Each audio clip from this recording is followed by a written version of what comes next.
இன்றைய ஆத்மீக தேன்.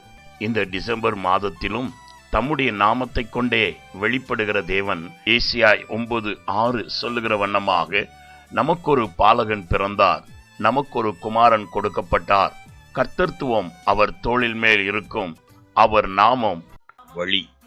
இன்று தினத்தின் தியானத்திற்காக ஏசாயா 30:21-23 உங்களுக்காக நான் வாசிக்கட்டும். நீங்கள் வலதுபுறமாய் சாயும் போதும் இடதுபுறமாய் சாயும் போதும் வழி இதுவே, இதிலே நடவுங்கள் என்கிற உங்களுக்கு பின்னால் சொல்லும் வார்த்தையை உங்கள் காதுகள் கேட்கும். அப்பொழுது நீ நிலத்தில் விதைக்கும் உன் விதைக்கு அவர் மலையையும் நிலத்தின் பலனாகிய ஆகாரத்தையும் தருவார், அது கொழுமையும் புஷ்டியுமாயிருக்கும். அக்காலத்திலே உன் ஆடு மாடும் விஸ்தாரமான மேய்ச்சல் உள்ள ஸ்தலங்களில் மேயும். ஆம் பிரியமானவர்களே, என் தேவனாகிய கர்த்தரே உன் வாழ்க்கைக்கு வழியாய் இருக்கின்றார்.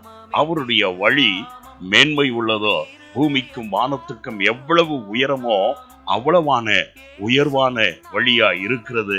அவருடைய வழியில் நடக்கிறதான நீதிமானுடைய பாதை ராஜ பாதையாய் இருக்கிறது. அந்த பாதையில எந்த விதமான இடர்தலும் இருக்காது.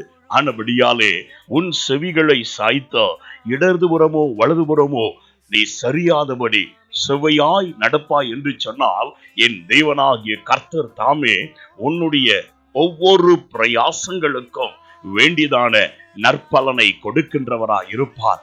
மாத்திரமல்ல, உன்னுடைய வருமானத்தை அவர் விஸ்தாரமாக பெருக பண்ணி அதிலே நீ சுகித்து வாழும்படி அனுகிரகம் செய்கின்றவராய் இருப்பார். எனவே இந்நாளிலும் கர்த்தருடைய பாதத்தில் காத்திருந்த அவருடைய சத்தத்துக்கு செவி கொடுத்து நீ நடக்கிறவனாய் இருக்கும் பொழுது, என்னுடைய தேவனாகிய கர்த்தர் உன் பாதைகளை செவ்வைப்படுத்தி உன்னை மேன்மை உள்ளவனாய் நடத்துவார்.